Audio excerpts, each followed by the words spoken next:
नमस्कार दोस्तों, बहुत बहुत स्वागत है आप सभी का एक बार फिर से अतुल आर एस के इस डिजिटल प्लेटफॉर्म पर। दोस्तों, जैसा कि इस समय हम रोजाना बात किया करते हैं रीट एसएसटी के कुछ इंपॉर्टेंट क्वेश्चंस के विषय में, और आज हम थोड़ा सा लेट हैं लेकिन हम टेस्ट को करेंगे ज़रूर। इंपॉर्टेंट क्वेश्चन जो आपको रोजाना करवाता हूं उसमें से आज भी हम इंपॉर्टेंट क्वेश्चन के विषय में डिस्कस ज़रूर करने वाले हैं। दोस्तों, आज जिस टॉपिक पर हम बात करने वाले हैं वो है भारतीय अर्थव्यवस्था पर ब्रिटिश प्रभाव, और कुल 30 प्रश्नों के विषय में आज अपने बात करेंगे। दोस्तों एक और मैं आपको इन्फॉर्मेशन दे देता हूं कि जैसे हमने एक टॉपिक डेली करना होता है, लेकिन जो आपके टॉपिक की संख्या है वो लगभग 95 होती है।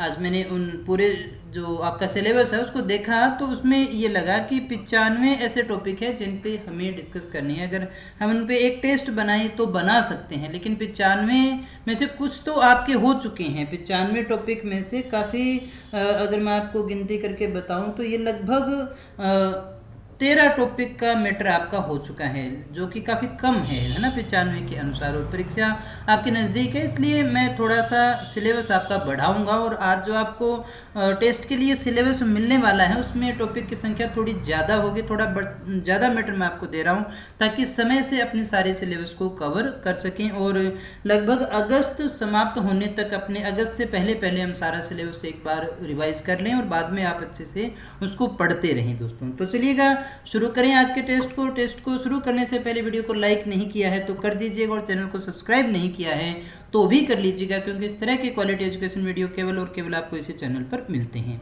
तो चलिएगा शुरू करें आज के टेस्ट को और बात करते हैं आज के हमारे पहले प्रश्न के विषय में। तो आज का दोस्तों मेरा पहला प्रश्न है, निम्न में से कौन सा कथन औद्योगिक क्रांति के द्वारा 19वीं शताब्दी के पूर्वार्ध में भारत पर पड़े प्रभाव की सही व्याख्या करता है?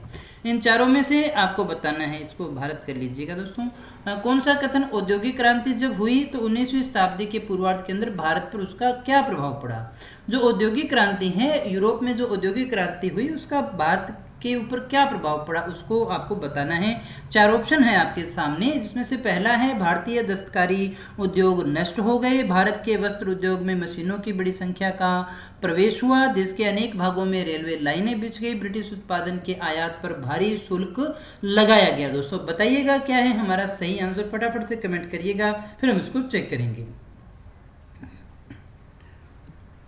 तो दोस्तों सही आंसर है हमारा यहाँ पर नंबर 1। भारत के जो दस्तकारी उद्योग हुआ करते थे, होम प्रोडक्शन जो था वो बिल्कुल क्या हो गया, समाप्त हो गया। गृह उद्योग जिसे अपने दस्तकारिता के रूप में भी देखते हैं, ये लगभग क्या हो गया था, समाप्त ही हो गया था, क्योंकि उसका स्थान जो है मशीनों से बने सामान ने लेना शुरू कर दिया, और वो उनके बजाय काफ़ी सस्ता हुआ करता था, इसलिए ये सारे समाप्त हो गए। आगे बढ़ते हैं दूसरे प्रश्न की तरफ। किसके प्रशासन काल में स्थायी बंदोबस्त प्रारंभ किया गया? दोस्तों ये काफ़ी इंपॉर्टेंट क्वेश्चन है अपनी, हालांकि ये टॉपिक बहुत छोटा था और क्वेश्चन बनाने में भी यहाँ दिक्कत आती है, लेकिन फिर भी कोशिश की है मैंने। 30 प्रश्न आपके लिए निकाले हैं। इससे पहले भी एक टेस्ट आपका इस टॉपिक का हो चुका है, वो भी देख लिया करो दोस्तों। दोनों मिला के काफ़ी क्वेश्चन आपके अच्छे से हो जाएंगे। तो ऑप्शन आपको बताना है, वारेन हेस्टिंग्स है, लॉर्ड कॉर्नवालिस है, जॉन सोर हैं, या फिर लॉर्ड वेलेजली हैं। यानी किसके प्रशासन काल में स्थायी बंदोबस्त जो है वो आरंभ हुआ था? फटाफट से कमेंट करके बताइएगा मुझे दोस्तों। तो दोस्तों सही आंसर यहाँ हमारा है वो है नंबर 2, लॉर्ड कॉर्नवालिस के समय में से। ऐसे एक क्वेश्चन के विषय में हमने पहले भी डिस्कस किया था, तो ये आपका सही होना चाहिए। बहुत ही इंपॉर्टेंट क्वेश्चन है, ये आपको याद होना चाहिए। स्थायी बंदोबस्त किसके साथ किया गया? आपको ये बताना है। स्थायी बंदोबस्त हमने देखा किसने किया, ये तो देखा, लेकिन ये किसके साथ हुआ था? जमींदारों के साथ हुआ था, ग्रामीण समुदायों के साथ हुआ था, मुकदमों के साथ हुआ था, या फिर किसानों के साथ में स्थायी बंदोबस्त किया गया था? क्या है सही आंसर, करिएगा फटाफट से कमेंट, फिर हम देखें आपने क्या सीखा है, आपने कितना याद किया है, आपकी तैयारी कैसी चल रही है। चाहे आपको नहीं भी आता है तो भी कमेंट जरूर किया कीजिएगा, है ना। आज गलत करोगे फिर जिंदगी में कभी गलत नहीं होगा, आज अपनी गलतियां नहीं सुधारोगे तो फिर दोस्तों एग्जाम में गलतियां होगी। चलिएगा देखिए सही आंसर हमारा वो है नंबर 1। किसके साथ किया गया था दोस्तों? जमींदारों के साथ में ही स्थायी बंदोबस्त किया गया था। आगे बढ़ते हैं चौथे प्रश्न की तरफ, तो इसी से संबंधित है। स्थायी बंदोबस्त से ही लॉर्ड कॉर्नवालिस का स्थायी बंदोबस्त जो है वो कब लागू हुआ था दोस्तों, ये आपको बताना है। ये मोस्ट इंपॉर्टेंट टॉपिक है, इसीलिए मैंने इसके 2-3 क्वेश्चन आपको दिए हैं। 1787, 1789, 90 या फिर 1793 क्या है सही आंसर? फटाफट से कमेंट कर दीजिएगा दोस्तों। मुझे उम्मीद है आप सभी के आंसर सही होंगे। आपने बहुत अच्छे से पढ़ा है, बहुत अच्छे से आपकी पढ़ाई चल रही है दोस्तों। सही आंसर दोस्तों वो है नंबर 4। आगे बढ़ते हैं अगले प्रश्न की तरफ। सर टॉमस मुनरो के भू राजस्व बंदोबस्त से संबंधित है, यानी टॉमस मुनरो से संबंधित भू राजस्व बंदोबस्त कौन सा है, ये आपको बताना है। और दोस्तों मुझे अपने स्टूडेंट्स से ये पूरा विश्वास है कि वो सही आंसर बता देंगे। रोजाना मैं आपके कमेंट्स देखता हूँ, साथ ही साथ और अपनी बात भी होती है कमेंट्स के माध्यम से। तो आप बड़ी अच्छे, आपकी तैयारी चल रही है, मुझे देख के ये बड़ा अच्छा लगता है कि आप बड़े अच्छे से पढ़ रहे हो। और काफ़ी बच्चों के लगभग क्वेश्चन आपके सही होते हैं दोस्तों, और यही स्कोर यकीन मानिए आपने वहाँ निकाल दिया तो फिर आपको रोकने वाला कोई है भी नहीं, क्योंकि बहुत अच्छे क्वेश्चन आपके पास में होते हैं, काफ़ी मुश्किल भी होते हैं। ऐसे प्रश्न होते हैं जो विभिन्न परीक्षाओं में पूछे गए हैं। तो आज भी इस क्वेश्चन को आप सही करने वाले हैं, मैं तो यही मानता हूँ। देखिए आपने सही किया है या गलत किया है। सही आंसर हमारा कौन सा है? रैयतवाड़ी है दोस्तों, ये आपका सही होना चाहिए। आपको एक क्वेश्चन मैं दे रहा हूँ, आपको ये बताना है कि रैयत होता क्या है, इस रैयत का अर्थ क्या है, ये आपको कमेंट करके बताना है। इसके बाद में दोस्तों अगला है, मद्रास के रैयतवाड़ी बंदोबस्त से कौन संबंधित रहा था? मेलकॉम, मेटकॉफ, मुनरो या फिर एल्फिंस्टन? इनमें से सही आंसर हमारा क्या है? मद्रास के रैयतवाड़ी बंदोबस्त से कौन संबंधित रहा था दोस्तों? फटाफट से कमेंट करके बता दीजिएगा। तो फ्रेंड्स सही आंसर चेक करिएगा, वो है हमारा नंबर 3। कौन संबंधित रहा था? मुनरो संबंधित रहा था। याद होने चाहिए दोस्तों ऐसे क्वेश्चन, बिल्कुल टिप्स पे, बहुत अच्छे इंपॉर्टेंट क्वेश्चन है ये सारे के सारे। रैयतवाड़ी, मालवाड़ी, स्थायी बंदोबस्त, यहाँ से अच्छे अच्छे क्वेश्चन बनते हैं और हर परीक्षा में पूछे भी जा रहे हैं। अंग्रेजों ने रैयतवाड़ी बंदोबस्त कहाँ लागू किया था, ये आपको बताना है। Bengal presidency, Madras presidency, Bombay presidency या फिर मद्रास प्रेसिडेंसी और बम्बई प्रेसिडेंसी? इनमें से सही आंसर क्या है हमारा? फटाफट से कमेंट करके बता दीजिएगा। तो दोस्तों सही आंसर हमारा यहाँ है, वो है नंबर 4, मद्रास और बम्बई प्रेसिडेंसी। ये हमारा सही आंसर है। उम्मीद करता हूँ आप सभी का सही होगा। नेक्स्ट क्वेश्चन है अपना, अंग्रेजों के शासनकाल में भारत के आर्थिक दोहन के सिद्धांत को किसने प्रतिपादित किया था? एम.एन. राय, जयप्रकाश नारायण, राम मनोहर लोहिया, दादा भाई नौरोजी। और मैं 100% श्योर हूँ कि आप जो मेरे रेगुलर स्टूडेंट्स हैं उन सभी का आंसर बिल्कुल सही होगा दोस्तों। तो दोस्तों सही आंसर हमारा नंबर 4 है। बिल्कुल आसान क्वेश्चन भी था और ये आपने बहुत बार पढ़ा भी होगा। Poverty and British rule in India नामक पुस्तक का लेखन किसके द्वारा किया गया था दोस्तों? अब तो रटा हुआ होना चाहिए ना, ऐसे क्वेश्चन आपके गलत नहीं होने चाहिए। अगर ये गलत होगा तो फिर बहुत बुरी बात होगी और फिर मुझे ये लगेगा कि मैंने आप लोगों को कुछ भी नहीं पढ़ाया है ना। या तो आप पढ़ नहीं रहे हैं या मैं सही ढंग से आपको समझा नहीं पा रहा हूँ। ये क्वेश्चन आपका सही होना चाहिए। देख लेते हैं। सही आंसर हमारा नंबर 4 है। सही है ना सबका? बिल्कुल। तो दादा भाई नारोजी है और बहुत इंपॉर्टेंट ये आपका नाम है और ये किताब भी काफ़ी ज़्यादा इंपॉर्टेंट है। रैयतवाड़ी बंदोबस्त के संदर्भ में जो कथन है इन पे आपको विचार करना है। 3 कथन है और फिर इनमें से चुनाव करना है कि क्या केवल एक कथन सही है, 2 सही है या फिर तीनों सही है। किसानों द्वारा लगान सीधे सरकार को दिया जाता था। सरकार रैयत को पट्टे पर देती थी। कर लगाने के पूर्व भूमि का सर्वेक्षण और मूल्य निर्धारण किया जाता था। अब इन तीनों कथनों में से आपको बताना है कि केवल एक सही है, 1 व 2 सही है या फिर 1, 2, 3 सही है या फिर कोई भी सही नहीं है। क्या है दोस्तों सही आंसर? फटाफट से कमेंट करें ताकि हम चेक कर सकें। तो फ्रेंड्स सही आंसर हमारा वो है नंबर 3, 1, 2 व 3, यानी किसानों द्वारा लगान सीधे सरकार को दिया जाता था। सरकार रैयत को पट्टे पर देती थी और कर लगाने के पूर्व भूमि का सर्वेक्षण और मूल्य निर्धारण किया जाता था। तो ये तीनों ऑप्शन आपके बिल्कुल सही हैं। 11वां हमारा प्रश्न है, आर्थिक तौर पर 19वीं शताब्दी में भारत पर अंग्रेजी शासन का एक परिणाम क्या था? इनमें से आपको बताना है। 19वीं शताब्दी में भारत पर अंग्रेजी शासन का एक परिणाम था, क्या था? भारतीय हस्तशिल्पों के निर्यात में वृद्धि, भारतीयों के स्वामित्व वाले कारखानों की संख्या में वृद्धि, भारतीय कृषि का वाणिज्यीकरण और नगरीय जनसंख्या में वृद्धि। क्या है दोस्तों हमारा सही आंसर, फटाफट से कमेंट करके बता दीजिएगा।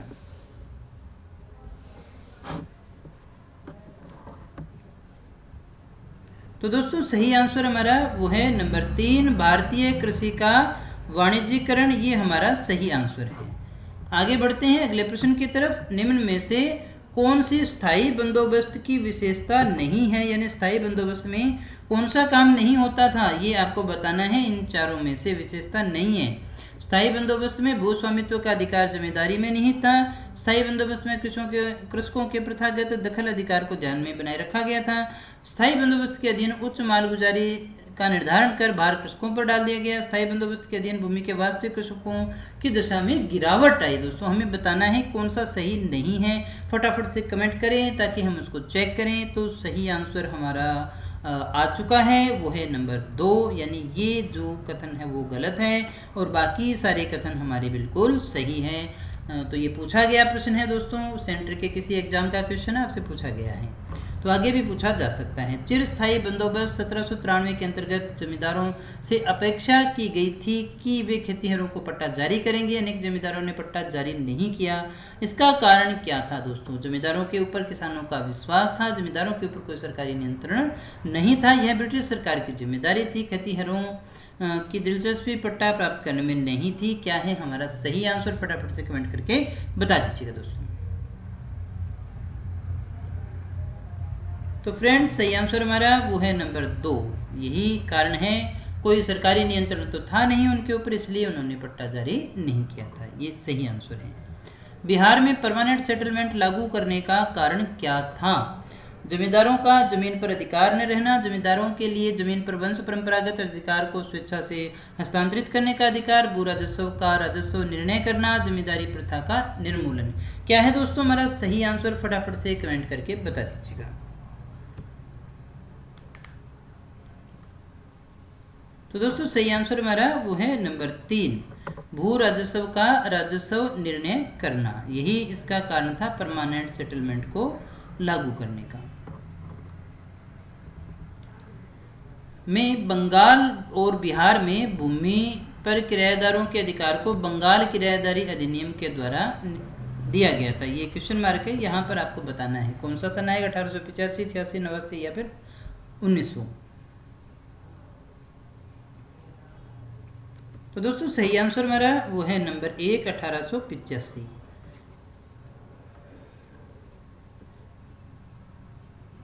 आगे बढ़ते हैं अगले प्रश्न की तरफ। असम में सर्वप्रथम चाय कंपनी की स्थापना कब हुई थी? 1835, 1837, 1879 या फिर 1841। दोस्तों क्या है सही आंसर, फटाफट से कमेंट करके बता दीजिएगा। असम में सर्वप्रथम चाय कंपनी की जो स्थापना है वो कब की गई थी? दोस्तों क्या है सही आंसर मेरा? तो दोस्तों सही आंसर चेक करिएगा, वो है नंबर 3, 1839 में, ये हमारा सही आंसर है। आगे बढ़ते हैं अगले प्रश्न की तरफ। निम्न में से कौन दादा भाई नौरोजी के उत्सारण सिद्धांत में विश्वास नहीं करता था? दोस्तों इनमें से बाल गंगाधर तिलक, आर.सी. दत्त, एम.जी. रानाडे या सर सैयद अहमद खां। क्या है दोस्तों हमारा सही आंसर, फटाफट से आपको कमेंट करके बताना है।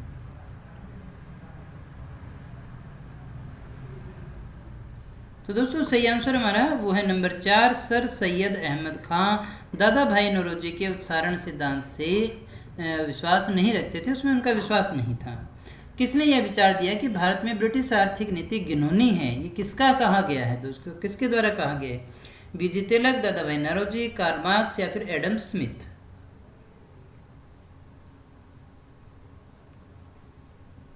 तो दोस्तों सही आंसर हमारा यहाँ है नंबर 3, किसके द्वारा कहा गया है?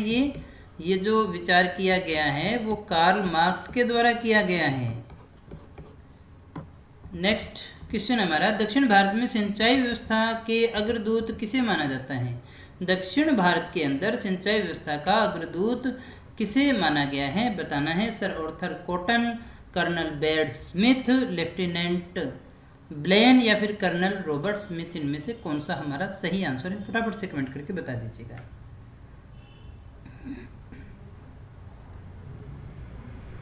तो दोस्तों सही आंसर हमारा वो है नंबर 1, सर आर्थर कॉटन। कौन थे दोस्तों? Sir Arthur cotton. पहला आंसर जो ऑप्शन है वो हमारा बिल्कुल सही है। अगला हमारा प्रश्न है, ब्रिटिश हाउस ऑफ कॉमन्स में चुने जाने वाले दादा भाई नौरोजी प्रथम भारतीय थे, ठीक है। किस दल की टिकट पर इन्होंने चुनाव लड़ा था? कौन सा दल पे चुनाव लड़े थे ये? उदारवादी दल, मजदूर दल, कंजर्वेटिव दल या फिर साम्यवादी दल? क्या है सही आंसर हमारा? फटाफट से कमेंट करके बताइएगा, क्योंकि दोस्तों दादा भाई नौरोजी काफ़ी इंपॉर्टेंट नाम है। जब भी ब्रिटिश अर्थव्यवस्था की बात होती है तो फिर दादा भाई नौरोजी की the poverty and British rule in India जो बुक है वो काफ़ी इंपॉर्टेंट हो जाती है। सही आंसर हमारा वो है नंबर 1। इन्होंने बड़े अच्छे ढंग से अंग्रेज़ों की जो इकोनॉमी है उसको समझने की कोशिश की थी दोस्तों, अर्थव्यवस्था को समझा था। तो उदारवादी दल से इन्होंने चुनाव लड़ा था। सन 1800 के आसपास भारतीय निर्यात में सूती कपड़े का प्रतिशत 30 था। 1870 में ये घट गया और घटकर कितना रह गया दोस्तों 1870 ईस्वी तक? यानी 70 सालों में कितना घटा? तो सही आंसर है हमारा नंबर 4। यानी कितना रह गया दोस्तों? 3% रह गया। पहले 30% था, यानी पहले वाले का 10% ही रहा। दस्तक से आप क्या समझते हैं? गुलामी, फैक्ट्री, बंदरगाह या फिर शुल्क मुक्त व्यापार? दस्तक जो शब्द है उससे क्या आप क्या समझते हैं? गुलामी, फैक्ट्री, बंदरगाह, शुल्क मुक्त व्यापार। दस्तक अंग्रेजों के लिए काफ़ी ज़्यादा महत्वपूर्ण शब्द था दोस्तों, इसी के कारण वो देखिए बहुत लाभ कमाया करते थे। सही आंसर हमारा वो है नंबर 4, शुल्क मुक्त व्यापार। तो दस्तक इसे ही कहते हैं। अगला हमारा प्रश्न है, भारत में अंग्रेजों की पहली फैक्ट्री स्थापित की गई थी? बम्बई में, हुगली में, सूरत में या फिर कलकत्ता में? पहली फैक्ट्री कब स्थापित की गई थी? क्या है सही आंसर हमारा? फटाफट से कमेंट करके बता दीजिएगा। तो दोस्तों यहाँ हमारा सही आंसर वो है नंबर 3, सूरत में। कहाँ स्थापित की गई थी? सूरत में स्थापित की गई थी दोस्तों अंग्रेजों की पहली फैक्ट्री। और ये आपको बता दूं, सबसे ज़्यादा जो विदेशी कंपनियों की फैक्ट्री कहीं खुली थी तो वो सूरत ही स्थान हुआ करता था। ईस्ट इंडिया कंपनी किस चीज़ का भारत से निर्यात करती थी? भारत से वो कौन सी चीज़ें बाहर भेजा करती थी? सूती कपड़ा, नील, कच्चा रेशम या फिर कॉफ़ी? ईस्ट इंडिया कंपनी जो है वो आई भारत में तो वो किस चीज़ का निर्यात किया करती थी? फटाफट से कमेंट करके बताइएगा। सूती कपड़ा, नील, कच्चा रेशम या फिर कॉफ़ी? क्या है सही आंसर हमारा? तो फ्रेंड्स सही आंसर हमारा वो है नंबर 1, सूती कपड़े का ये निर्यात किया करती थी। नेक्स्ट क्वेश्चन है अपना, भारतीय बाजारों में किस शहर के आयातित मालों की भरमार थी? यानी भारत के बाजार में जो चीज़ें बिकती थी विदेश से आती थी वो कौन से शहर से आती थी? न्यूयॉर्क, मैनचेस्टर, लंदन या फिर ब्रिस्टल? तो दोस्तों सही आंसर हमारा वो है नंबर 3, मैनचेस्टर से जो आता था। भारत में सबसे पहले सूती वस्त्र मिल किस शहर में खोली गई थी, स्थापित की गई थी? सबसे पहले सूती वस्त्र मिल कहाँ स्थापित की गई थी दोस्तों? सूरत, बम्बई, अहमदाबाद, कोयम्बटूर? क्या है सही आंसर? फटाफट से कमेंट कीजिएगा दोस्तों। तो कुछ ही क्वेश्चन बचे हैं। सही आंसर हमारा वो है नंबर 2, बम्बई में दोस्तों। और सारे ही टॉप क्वेश्चन होते हैं जो भी मैं आपके लिए लेके आता हूँ, और बहुत छांट करके कोई भी फालतू क्वेश्चन मैंने कभी नहीं डाला है। तो ऐसा न सोचें कि इधर उधर से उठा के सीधे डाल दिए। सारे टॉप क्वेश्चन ही होते हैं, सारे इंपॉर्टेंट क्वेश्चन होते हैं दोस्तों। सभी महत्वपूर्ण हैं, किसी न किसी परीक्षा में पूछे गए हैं क्योंकि वो महत्वपूर्ण थे। आगे भी आ सकते हैं क्योंकि पहले पूछे गए हैं, इसलिए इन पर ध्यान देना दोस्तों। और इनके आसपास की चीज़ों को भी देख लेना। खाली ये ना देखिए इस प्रश्न का उत्तर याद करोगे तो आपका काम नहीं चलने वाला है। सिर्फ ऑब्जेक्टिव पढ़ के कभी पेपर पास नहीं होता। थ्योरी तो आपको पढ़नी पड़ेगी, लेकिन ये आपके लिए ये चीज़ बता देता है कि आपको पढ़ना क्या है, एक दिशा प्रदान करता है। दूसरा आपका मेजरमेंट इसमें होता रहता है, मूल्यांकन आपका होता रहता है। सही आंसर चेक करने के बाद में अगले प्रश्न को देखें। अंग्रेजी शासनकाल में भारत का कौन सा क्षेत्र अफीम के उत्पादन के लिए प्रसिद्ध था? बिहार, दक्षिणी भारत, गुजरात या फिर असम? क्या है सही आंसर? मेरा फटाफट से कमेंट करके बता दीजिएगा। तो दोस्तों सही आंसर हमारा वो है नंबर 1। कौन सा था? बिहार जो है ये प्रसिद्ध था अफीम के उत्पादन के लिए। 18वीं सदी में बंगाल में वस्त्र उद्योग के पतन के लिए उत्तरदायी कारण क्या था? बंगाल में वस्त्र उद्योग का पतन हो गया, उत्पादन की गुणवत्ता में कमी हो गई थी, कच्चे माल की अनुपलब्धता, ब्रिटेन को निर्यात करने वाले माल पर उच्च तटकर था या फिर कारीगरों की अनुपलब्धता? क्या है सही आंसर दोस्तों? चेक करिएगा। सही आंसर हमारा नंबर 3, ब्रिटेन को निर्यात करने वाले माल पर उच्च टैक्स तटकर लगाया जाता था। ब्रिटिश शासन के दौरान भारत में उद्योगों का कोई स्वतंत्र विकास नहीं हुआ। इसका कारण था विदेशी पूंजी की कमी, भारी उद्योगों की कमी, प्राकृतिक संसाधनों की कमी और धनिक वर्ग द्वारा भू संपत्ति में निवेश करने को तरजीह देना या फिर प्राथमिकता देना। क्या है सही आंसर हमारा? फटाफट से कमेंट करके बता दीजिएगा।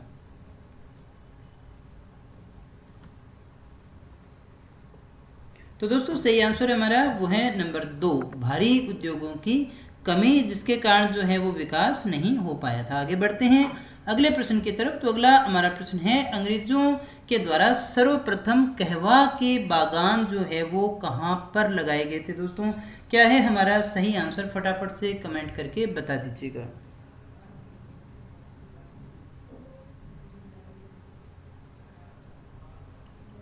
तो दोस्तों सही आंसर है हमारा इनमें से चिकमंगलूर जनपद में, कुर्ग जनपद में, नीलगिरी जनपद में, वायनाड जनपद में। यानी अंग्रेजों के द्वारा सर्वप्रथम कहवा के जो बागान लगाए गए थे वो कहाँ पर लगाए गए थे? दोस्तों फटाफट से कमेंट करके बता दीजिएगा। लास्ट क्वेश्चन है अपना आज का, और फिर मैं आपको बताऊंगा कि कल आपको किस चीज़ की तैयारी करनी है और क्या क्या आपको पढ़ के आना है। और इसी टाइम टेबल के अकॉर्डिंग अगर आप चलते रहोगे तो अगस्त तक आते आते आपका जो पाठ्यक्रम है वो बिल्कुल अच्छे से कंप्लीट हो जाएगा दोस्तों। तो दोस्तों यहाँ सही आंसर है हमारा नंबर 4। कहाँ था? वायनाड जनपद में था पहला बागान, कहवा बागान, जो अंग्रेजों के द्वारा लगाया गया था। तो दोस्तों ये थे हमारे आज के प्रश्न। उम्मीद करता हूँ आपने काफ़ी कुछ सीखा होगा। कल आपको याद करना है पुनर्जागरण और सामाजिक सुधार, साथ ही साथ भारतीय राष्ट्रीय आंदोलन पूरा जो है 1885 से लेकर के 1947 तक जो है वो सारा का सारा आपको याद करके आना है दोस्तों। तो इतना पढ़ोगे तभी कुछ हो पाएगा ना। अभी तो रिवीजन का समय, तो खूब मन लगा के पढ़ना।